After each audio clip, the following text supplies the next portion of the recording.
Image Illinois mechanical science and engineering professor Kyle Smith and his co-authors have shown that a new battery-like water desalination device could help provide fresh water to a variety of regions. View more. Credit photo by L. Brian Stauffer, Champaign, Illinois. Engineers at the University of Illinois have taken a step forward in developing a saltwater desalination process that is potentially cheaper than reverse osmosis and borrows from battery technology. In their study, the researchers are focusing on new materials that could make desalination of brackish waters economically desirable and energy efficient. The need for practical desalination technology is rising in the context of global climate change. Coastal regions, where the rise of seawater could encroach upon and contaminate groundwater aquifers, present just one area of concern.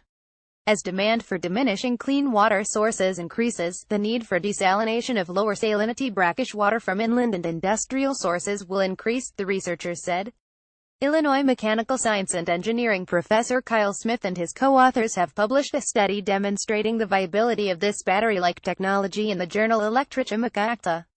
In a previous study, Smith and his co-authors used theoretical modeling to show that technology used in sodium-ion batteries may efficiently desalinate seawater. The theory states that by using electrodes that contain sodium and chloride ions, salt is drawn out and held in a chamber separate from the purified water. In our new study, we constructed and experimented with a battery-like device that uses electrodes made from a different material. That material can remove from brackish water not only sodium ions but also potassium, calcium, magnesium and others, Smith said. This is important because salt and brackish waters do not contain just sodium chloride.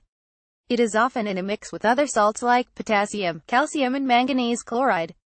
The new material is a chemical analog to the compound Prussian blue, the intense pigment used in ink for blueprints.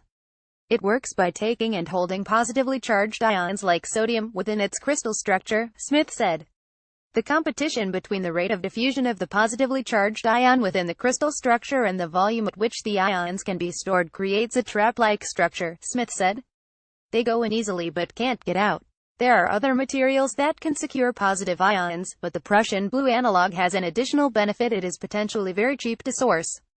To make a technology like this be economically feasible, it needs to be cheap and, ideally, have some value-added benefit, Smith said. By showing that our device works well with lower salinity waters, the door for use with inland brackish waters and possibly industrial wastewater has opened. Smith and his co-authors show that the amount of salt removal is sufficient to demonstrate their concept using brackish water. However, further research is needed to determine how the removal of salts from higher salinity seawater and wastewater will impact that energy efficiency. The U of I Department of Mechanical Science and Engineering, the U of I College of Engineering and WETSIS European Center of Excellence for Sustainable Water Technology supported this research. Editor's notes: to reach Kyle Smith, call 217-3000928 kcsmith@illinois.edu. The paper nickel hexacyanoferrate electrodes for continuous cation intercalation desalination of brackish water is available online and from the U of I News Bureau. DOI 10.1016J, Electact.2017.09.137. Disclaimer: AAAS and Eureka Alert are not responsible for the accuracy of news releases posted to Eureka Alert by contributing institutions or for the use of any information through the Eureka Alert system.